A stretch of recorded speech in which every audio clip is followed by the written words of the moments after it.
परीक्षा, करोड़ों उम्मीदें और एक पेपर लीक जिसने देश की परीक्षा व्यवस्था पर सवाल खड़े कर दिए। नीट पेपर लीक विवाद के बाद, छात्रों के गुस्से की गूंज के बाद शिक्षा मंत्री का इस्तीफा हो गया, लेकिन संसद में नीट पेपर लीक पर घमासान रुकने का नाम नहीं ले रहा। सरकार ने परीक्षा में पारदर्शिता और सख्ती का दावा करते हुए एंटी पेपर लीक बिल घंटों चर्चा हुई और विपक्ष के भारी हंगामे के बीच बिल पास भी हो गया। लेकिन जैसे ही यह बिल चर्चा के लिए राज्यसभा में गया, वहां भी सदन के अंदर सियासी माहौल बढ़ गया। विपक्ष ने सरकार को कटघरे में खड़ा किया तो सत्ता पक्ष ने भी पलटवार करने में कोई कसर नहीं छोड़ी। लेकिन सवाल सिर्फ एक कानून का नहीं, सवाल है उन लाखों छात्रों के भरोसे का जो सालों की मेहनत के बाद एक परीक्षा के जरिए अपने भविष्य का सपना देखते हैं। आखिर एंटी पेपर लीक बिल क्या है? क्या इस कानून से पेपर लीक माफिया पर लगाम लगेगी? लोकसभा में केंद्रीय मंत्री जितेंद्र सिंह ने NEET anti paper leak bill पेश किया। लोकसभा में घंटों तक बिल पर चर्चा हुई, विपक्ष का हंगामा। इन सब के बीच बिल को पास कराया गया, जिसके बाद केंद्रीय मंत्री जितेंद्र सिंह ने राज्यसभा में भी बिल पेश किया। Chairman sir, with your kind permission, I rise to move that the Public Examinations Prevention of Unfair Means Amendment Bill 2026, as passed by the Lok Sabha, may be taken into consideration. Sir, this bill, as all of us know, has been passed by the lower house. 10 hours of discussion time was allotted over there. Discussion did take place, notwithstanding frequent interruptions and notwithstanding the fact that the entire reply was made in the din. Now the bill has come to the upper house, the house of elders, in other words the house of seniors, the house of wiser, the house of maturer. And therefore my humble request would be that the bill may be received and responded to with the same spirit as it is being brought. The Amendment Bill 2026 is in a way an extension of the 2024 Prevention of Unfair Means Bill, which is now an act. The earlier bill and the present amendment are the first of its kind in the history of independent India, and directly inspired by the deep sense of sensitivity and concern that Prime Minister Modi ji has time and again expressed for the student and youth of this country.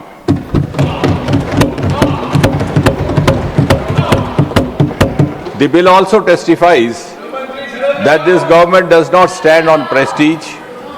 We never stand on prestige. We are open to healthy inputs.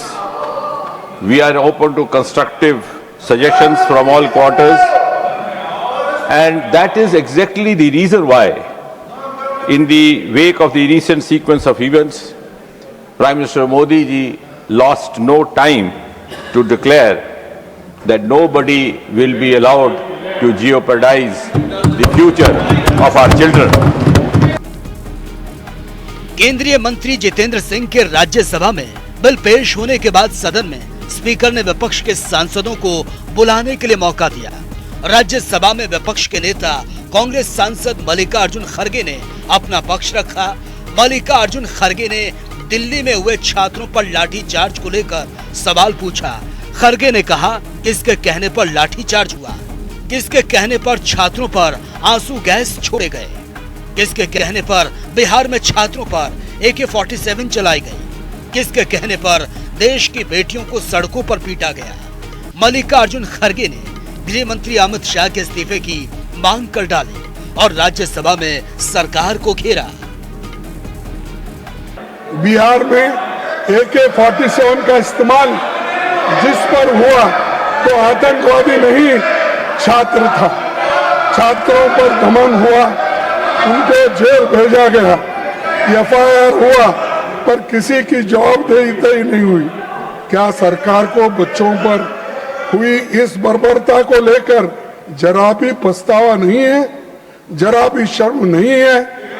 और मैं ये पूछना चाहता हूं कि ये जो काम हुआ, जिस तरह शिक्षा मंत्री जी इस्तीफे के बाद संसद के परिसर में बहुत पहुंचे, तो सत्ता पक्ष ने उनका जैसा स्वागत किया कि कारगिल युद्ध में जीत के आए जैसा उनकी स्वागत। हाँ? और उससे ये संदेश क्या है कि आप नाकामियों का भी उत्सव मनाते हो। आप नहीं मानते, नड्डा साहब, दिल से आप नहीं मानते, क्या मानते हैं? इस सदन के मुख्य तौर पर जो मंत्री राजीनामा दिया, जिसके खिलाफ ये सब चार्जेस थे, क्या वो ऐसा अपना क्या बोलते हो, हाँ, वो सब मुकुट पहन के शाल डाल लेके हंसते हुए, अरे तुम तो नाराजगी व्यक्त करना क्योंकि मैंने ऐसी गलती की, बच्चों को मारने पीटने लगाया, तो इसलिए ये ऐसी हालत मेरी हो गई। ये पश्चाताप करने के बजाय आपने जो ये अपना जलसा मना रहे। और दूसरी बात, सबसे बड़ा सवाल आज भी वही है। जब जंतर मंतर पर 1 महीने से ज्यादा समय तक शांतिपूर्ण आंदोलन चल रहा था, तब सरकार ने संवाद का रास्ता क्यों नहीं चुना? एक मंत्री के इस्तीफे के शिक्षा व्यवस्था नहीं बदल दी, यानी एक मंत्री को इस्तीफा देता है, उससे पूरे व्यवस्था, शिक्षा की व्यवस्था बदलती, ऐसा मैं तो नहीं मानता। क्योंकि वो एक कारण था। लेकिन इसको अगर आपकी सिस्टम वही रहेगी, आपका प्रयास वही रहेगा, तो निश्चित रूप से आप इसको सुधार नहीं सकेंगे। अब मंत्री तो गए, वो बात और है, लेकिन इसको सुधारने की कोशिश आप अभी भी नहीं कर रहे। सर, उल्टा हमेशा उनकी आदत है, हम जो बोलते हैं उसका उल्टा करना। अगर इंस्टीट्यूशंस वही रहेंगे, एनटीए वैसी ही रहेगी, एग्जामिनेशन सिस्टम नहीं बदलेगा और जवाबदेही तय नहीं होगी, तो कुछ महीनों के बाद फिर कोई नया पेपर लीक होगा और हम फिर इसी सदन में यही बहस हम लोग करते रहेंगे। क्योंकि पेपर लीक के बारे में आपने जो बिल रखा वो एक तरफ है, लेकिन इसको रोकने के लिए क्या करें वो इम्पोर्टेंट था। सड़कों पर जेनजी के प्रदर्शन के बाद खुद आधी रात को प्रधानमंत्री नरेंद्र मोदी को इंस्टाग्राम पर रील पोस्ट करके छात्रों के साथ संवाद करना पड़ा, जिसके बाद धर्मेंद्र प्रधान का इस्तीफा हुआ। खुद पीएम मोदी ने छात्रों को भरोसा दिया और फास्ट ट्रैक कोर्ट के गठन के साथ साथ संसद में एंटी नीट पेपर बिल लेकर भी आए हैं। फ्रेंड्स, विद्यार्थियों के भविष्य के लिए भारत सरकार लगातार अनेकविध कदम उठा रही है। जिन लोगों ने विद्यार्थियों के भविष्य के साथ खिलवाड़ किया, वे जेलों में सड़ रहे हैं। हमने फास्ट ट्रैक कोर्ट बना चुके हैं। हम कल पार्लियामेंट के अंदर भी कठोर कानूनों के प्रावधान के साथ नया कानून बनाने की दिशा में भी आगे बढ़ रहे हैं। लेकिन हमें भविष्य के लिए सोचना है। हमारी परीक्षा पद्धति विश्वस्त हो, हमारी परीक्षा पद्धति ट्रांसपेरेंट हो, हमारी परीक्षा पद्धति में सबसे ज्यादा अब टेक्नोलॉजी का उपयोग हो। इन सारी बातों को ध्यान में रखते हुए विश्व प्रसिद्ध टेक्नोलॉजी एक्सपर्ट श्रीमान नंदन नीलेकनी जी के नेतृत्व में एक हाई पावर टास्क फोर्स बनाने का निर्णय किया है, जो एग्जामिनेशन रिफॉर्म की तरफ फोकस करेगा और जल्द से जल्द आने वाली परीक्षाओं की विश्वसनीयता को सुनिश्चित करने का काम इसके रिपोर्ट के आधार पर कर दिया जाएगा। बहुत बहुत धन्यवाद। पीएम मोदी लगातार 5 दिनों तक दिन रात हर दिन छात्रों के साथ लगातार संवाद करते रहे। उन्होंने बच्चों को आश्वासन दिया कि आने वाले समय में उनके भविष्य के साथ खिलवाड़ नहीं होगा। लेकिन नीट पेपर लीक को रोकने के लिए लाया गया नया कानून कितना कठोर है, क्या क्या नए प्रावधान हैं, कितने साल की सजा होगी और दोषियों पर कितने करोड़ रुपए का जुर्माना लगाया जाएगा, ग्राफिक्स के जरिए एक बार समझ लेते हैं। पेपर लीक पर नया कानून, क्या होंगे बदलाव? उद्देश्य 2024 के कानून के तहत पेपर लीक व नकल रोकना। 2026 प्रस्ताव में जांच और ट्रायल को तेज व सख्त बनाना। पेपर लीक 3 से 5 साल की जेल और अब 5 से 10 साल जेल और 50 लाख तक का जुर्माना। संगठित अपराध 5 से 10 साल जेल और 1 करोड़ रुपए जुर्माना, 7 साल से उम्र कैद तक और 10 करोड़ रुपए तक जुर्माना। जांच समय सीमा नहीं और अब 2 महीने में जांच पूरी करना अनिवार्य। ट्रायल समय सीमा नहीं, लेकिन अब चार्जशीट के 3 महीने में ट्रायल का लक्ष्य। फास्ट ट्रैक कोर्ट स्पष्ट प्रावधान नहीं, लेकिन अब विशेष फास्ट ट्रैक कोर्ट। एसटीएफ प्रावधान नहीं, लेकिन अब जरूरत पर विशेष एसटीएफ। अपराधों की सूची सीमित, लेकिन अब 15 अपराध स्पष्ट। पेपर लीक, ओएमआर छेड़छाड़, फर्जी वेबसाइट और एडमिट कार्ड आदि। परीक्षा सुरक्षा तय मानक नहीं, लेकिन अब biometric, CCTV, encryption, live audit समेत सख्त एसओपी। हालांकि सरकार की तरफ से नए कानून में कड़े प्रावधान, करोड़ों रुपए के जुर्माने लगाए जाने की बात कही गई, लेकिन राज्यसभा में बिल पर चर्चा के दौरान नेता विपक्ष मल्लिकार्जुन खड़गे ने कहा 12 साल में 1.25 लाख छात्रों ने सुसाइड किया। नए बिल में आंकड़ों के अलावा कुछ भी नया नहीं, इससे पेपर चुराने वाले बचते रहेंगे। नेता विपक्ष खड़गे ने अपने भाषण के दौरान मनुस्मृति पर टिप्पणी की। विवाद इतना बढ़ा कि सत्ता पक्ष और विपक्ष के सांसदों में बहस हो गई। जेपी नड्डा समेत सभी सांसदों ने माफी की मांग की। हमेशा बोलते रहे मैं देख लूंगा, इस बार नहीं होने दूंगा, कड़ी से कड़ी सजा मिलेगी। कहां है कड़ी से कड़ी सजा? तो कड़ी तो टूट गई, लेकिन सजा किसको भी मिलेगी? सर, आज सरकार फास्ट ट्रैक कोर्ट्स की और स्पीडी इन्वेस्टिगेशन की बातें करती है, लेकिन उसका अपना रिकॉर्ड क्या है?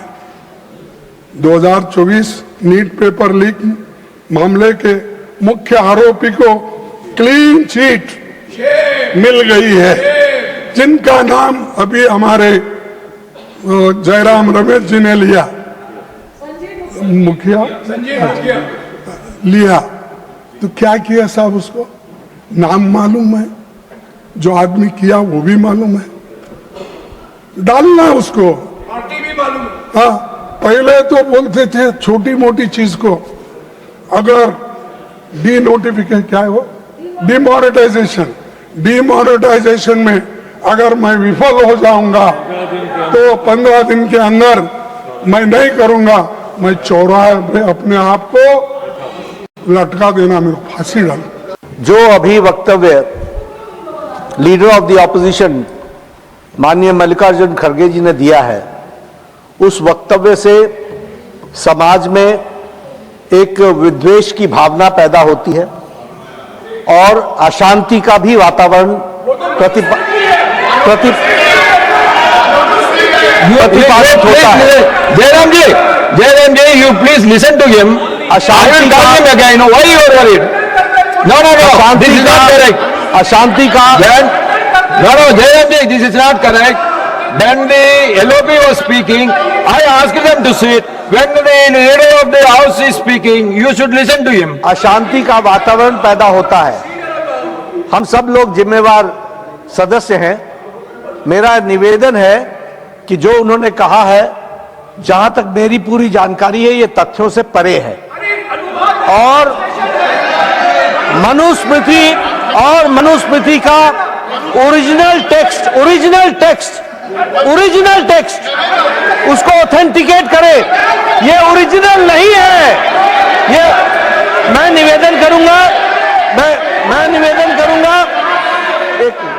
निवेदन करूंगा इस पर प्रकाश डालने के लिए सुधांशु जी जरा 2 मिनट बोले। राज्यसभा में मल्लिकार्जुन खड़गे के बयान पर जमकर बवाल हुआ। केंद्रीय मंत्री जेपी नड्डा ने सरकार का पक्ष रखने के लिए राज्यसभा में सांसद सुधांशु त्रिवेदी से कहा, मैं उन्हें बताना चाहता हूं सर, विलियम जोन्स जो कलकत्ता हाई कोर्ट के जज थे 1790 में उन्होंने मनुस्मृति का ट्रांसलेशन किया। उन्होंने सर एक मिनट से पूरी बात बताने जाता हूं सर, 3 बुक्स का ट्रांसलेशन किया, अभिज्ञान शाकुंतलम और मनुस्मृति दोनों अवेलेबल है और ये अवेलेबल नहीं है। और सर मैं कहना चाहता हूं बाबा साहब अम्बेडकर की किताब who were Shudras chapter number 1 page number 1 paragraph number 3 उन्होंने लिखा है there is no connection of modern day scheduled caste with the Vedic Shudras. बाबा साहब अम्बेडकर की किताब द अनटचेबल्स उस पर लिखा है देयर वाज नो अनटचेबिलिटीज मनुजरा। सर मैंने बाबा साहब को कोट किया है। और जो आप सुनिए सर, इन्होंने बोला सर मैं कहना चाहता हूं विलियम जोन्स से पहले की मनुस्मृति कहीं अवेलेबल नहीं है सर, उससे पहले की दर्जनों किताबें अवेलेबल है, मसीह आलमगीर अवेलेबल है, शाहनामा अवेलेबल है, जहांगीरनामा अवेलेबल है, तजुके बाबरी अवेलेबल है, फतवा फिरोज शाही अवेलेबल है। राज्यसभा में नेता विपक्ष खड़गे के बयान पर जमकर बवाल हुआ। हालांकि स्पीकर ने सत्ता पक्ष और विपक्ष के नेताओं से आग्रह किया कि इस तरह की भाषा का सदन में इस्तेमाल ना करें, लेकिन सदन के अंदर और बाहर नीट पेपर लीक पर सरकार और सत्ता पक्ष के बीच मतभेद दिखाई दिए। सरकार जहां इस बिल को छात्रों के भविष्य को पहले से ज्यादा सुरक्षित करने का भरोसा दे रही, लेकिन विपक्ष के नेता इसे सिर्फ और सिर्फ फॉर्मेलिटी बता रहे हैं। अगर ये काम साल 2024 में हुआ होता तो आज दिल्ली की सड़कों पर छात्र लाठी नहीं खा रहे होते। हम लोग सब बहुत दुखी है क्योंकि लोकसभा में लीडर ऑफ अपोजिशन से अपेक्षा रखता है ना कि थोड़ा अच्छा से कुछ बात तो बोलेंगे, वो बात नहीं बोल पाया। बिल के प्रावधानों पर एक बात नहीं बोल पाया राहुल गांधी जी। तो मैं तो संसदीय कार्य मंत्री हूं, तो मैं बहुत दुखी हूं। मैं चाहता हूं कि हमारे नेता प्रतिपक्ष थोड़ा अच्छा भाषण दे, अच्छा बात बोले, लेकिन नहीं बोल पाया। ये कांग्रेस बीजेपी का सवाल नहीं है, सरकार विपक्ष का सवाल नहीं है। मैं एज ए पार्लियामेंट्री अफेयर्स मंत्री बहुत दुखी हूं कि हमारा भारत का लोकसभा का नेता प्रतिपक्ष इतना महत्वपूर्ण बिल पर नहीं बोल पाया। इससे मैं बहुत दुखी हूँ। लेकिन सर जिस तरीके से डायरेक्ट जिस तरीके से गृह मंत्री वो तो खुद फंस गए ना। हाँ। अगर राहुल गांधी जी मुद्दे पे बोलते और अच्छा से बोलते तो थोड़ा सा तारीफ तो मिलता। वो गृह मंत्री जी का नाम ले करके फंस गए क्योंकि नियम बहुत क्लियर है। कोई एजिटेशन होता है, कोई उग्र किस्म का एजिटेशन का फॉर्म ले लेता है, उस समय अगर कोई गोली चलाता भी है तो भी वो स्पॉट में जो मजिस्ट्रेट या एसडीएम ड्यूटी पे रहता है वही निर्णय करेगा ना गोली चलाने का नौबत है कि नहीं है। तो मजिस्ट्रियल पावर जो है, मजिस्ट्रियल पावर को कैसे गृह मंत्री ले सकते हैं? मंत्री कभी भी इस तरह का एग्जीक्यूटिव ऑर्डर दे ही नहीं सकते। फायरिंग का तो बात छोड़ दीजिए। संसदीय कार्य मंत्री किरेन रिजिजू ने संसद के अंदर और संसद के बाहर साफ तौर पर कह दिया, छात्रों पर लाठी चार्ज का फैसला ऑर्डर गृह मंत्री अमित शाह ने नहीं दिया। राहुल गांधी के इस तरह की बात सदन में करके लोगों को ध्यान वो भटका रहे हैं, लेकिन राहुल गांधी अपनी बात पर अड़े हुए हैं। उन्होंने लोकसभा और बाहर प्रेस कॉन्फ्रेंस करके भी इस बात को फिर से दोहराया और कहा कि आखिर किसके कहने पर छात्रों पर पैलेट गन और लाठी चार्ज हुआ। Pellet gun can blind the person. मैंने आपके सामने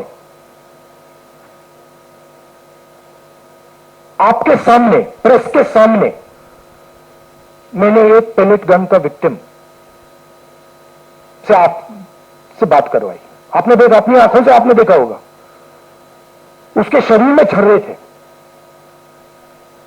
उसकी आंख में छर्रे थे। ऑल इंडिया मेडिकल इंस्टीट्यूट की जो रिपोर्ट थी उसमें लिखा है patient has been shot by pellet guns. तो ये किसने चलाई? और ये एक व्यक्ति नहीं, अनेक लोग हैं जिनको पेलेट गन से मारा गया है। तो मैंने तो आपको सबूत दिया है और वो कह रहे हैं कि मैं झूठ बोल रहा हूं। मैं तो आपके सामने व्यक्ति को लाया हूं, मैंने अपने आंखों से छर्रे देखे हैं, पूरी बॉडी में छर्रे भरे हुए हैं। डॉक्टर से मैंने बात की, डॉक्टर कह रहा है कि भैया छर्रे हैं, हम निकाल नहीं पा रहे हैं, आंख फूटी हुई है। और रिजू जी कह रहे हैं मैं झूठ बोल रहा हूं, सरकार कह रही है हमने पेलेट गन यूज नहीं किया। तो आप प्रूफ पे जाएंगे या खोखले शब्दों में जाएंगे? और क्या जाते हैं कि मैं मतलब पूरी राइफल उठा के ले आऊं?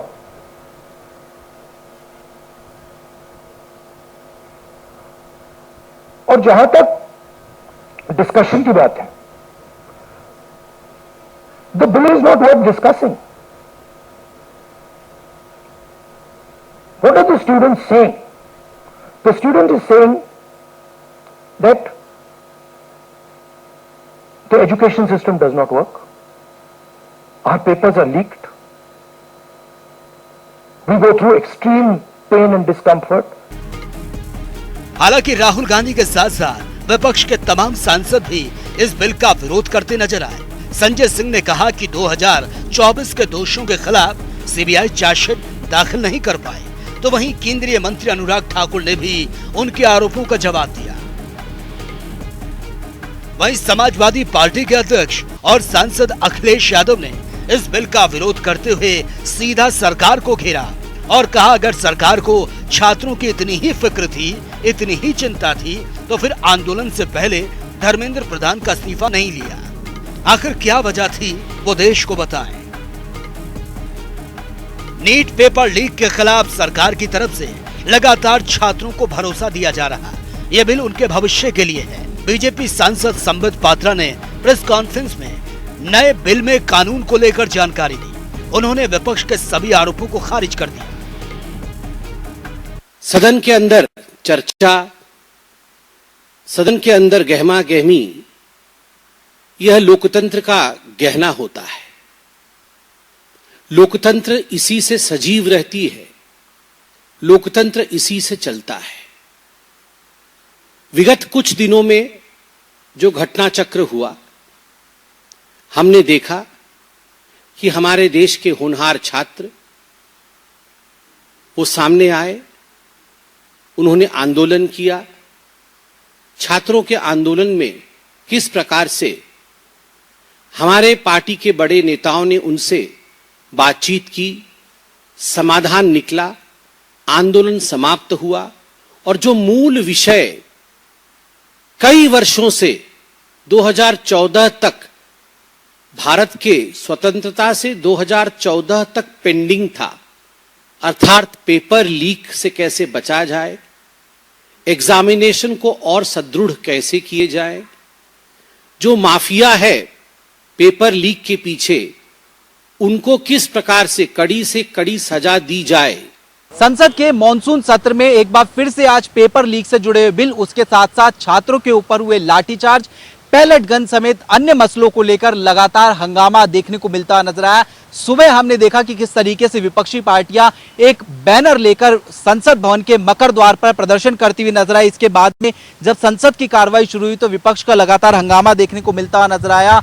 विपक्ष लगातार गृह मंत्री अमित शाह से जवाब की मांग जो है सीधे तौर पर करता हुआ नजर आ रहा था और उनका यह कहना था कि आंदोलन के दौरान जो पुलिस कार्रवाई हुई है उसके ऊपर गृह मंत्री अमित शाह जो है बयान सामने आकर दे। इसके चलते हमने देखा कि संसद में लोकसभा की कार्रवाई को काफी बार स्थगित जो है करना पड़ा। इससे पहले हमने देखा था कि लोकसभा में ध्वनि मत के जरिए जो पेपर लीक से जुड़ा हुआ बिल है वो फिलहाल पास होता हुआ जो है नजर आया था। लेकिन इसके साथ साथ अगर हम बात करते हैं, सरकार का इस बिल को लेकर यह कहना है कि नए कानून से पेपर लीक और संगठित परीक्षा घोटाले में सख्त कार्रवाई देखने को मिलती हुई नजर आएगी। संशोधन में दोषियों के लिए कड़ी सजा, भारी जुर्माना, तेज जांच, फास्ट ट्रैक कोर्ट के जरिए मामले का शीघ्र निपटारे जैसे प्रावधान सीधे तौर पर किए गए हैं।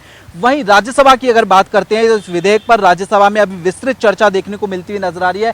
राज्यसभा में बहस के दौरान हमने देखा कि कांग्रेस के अध्यक्ष और नेता विपक्ष राज्यसभा में मल्लिकार्जुन खड़गे ने सरकार पर छात्रों के साथ अन्याय और पेपर लीक रोकने में विफल रहने का आरोप सीधे तौर पर लगाया। सत्ता पक्ष ने इन आरोपों का जवाब देते हुए सीधे तौर पर कहा कि विपक्ष के दावों को पूरी तरीके से वो जो है खारिज करते हुए जो है नजर आते हैं। और इस दौरान सदन के अंदर तीखी नोकझोंक भी देखने को सीधे तौर पर मिलती हुई नजर आई। कुल मिलाकर एक तरफ जहां सरकार पेपर लीक पर सख्त कानून लाने का दावा करती हुई नजर आ रही, तो दूसरी तरफ विपक्ष जो है छात्र आंदोलन, पुलिस कार्रवाई पर सरकार की जवाबदेही जो है वो सीधे तौर पर तय करना चाहता है। और इसी को लेकर हम लगातार देख रहे हैं कि लोकसभा की जो कार्रवाई है वो फिलहाल हंगामे की भेंट चढ़ती हुई नजर आ रही है। बहरहाल संसद के अंदर बहस कितनी तेज थी, उसके पीछे उतनी ही बड़ी चिंता देश के करोड़ों युवाओं की है। हर साल लाखों छात्र दिन रात मेहनत करके प्रतियोगी परीक्षाओं की तैयारी करते हैं। ऐसे में जब किसी परीक्षा पर पेपर लीक का साया पड़ता है तो सिर्फ एक परीक्षा नहीं बल्कि मेहनत, विश्वास और पूरे सिस्टम की विश्वसनीयता सवालों के घेरे में आ जाती है। अब निगाहें इस बात पर टिकी हैं कि ये कानून जमीन पर कितना असर दिखाता है। क्या इससे पेपर लीक माफिया पर वास्तव में लगाम लगेगी? क्या प्रतियोगी परीक्षाओं में पारदर्शिता और छात्रों का भरोसा पूरी तरह से लौट पाएगा? इन सवालों का जवाब आने वाला वक्त देगा। लेकिन इतना तो तय है कि पेपर लीक का मुद्दा अब सिर्फ परीक्षा नहीं बल्कि देश के करोड़ों युवाओं के भविष्य और भरोसे का मुद्दा बन चुका है। यही वजह है कि इसकी गूंज सड़क से लेकर संसद तक लगातार सुनाई दे रही है। डेस्क रिपोर्ट, जनता टीवी।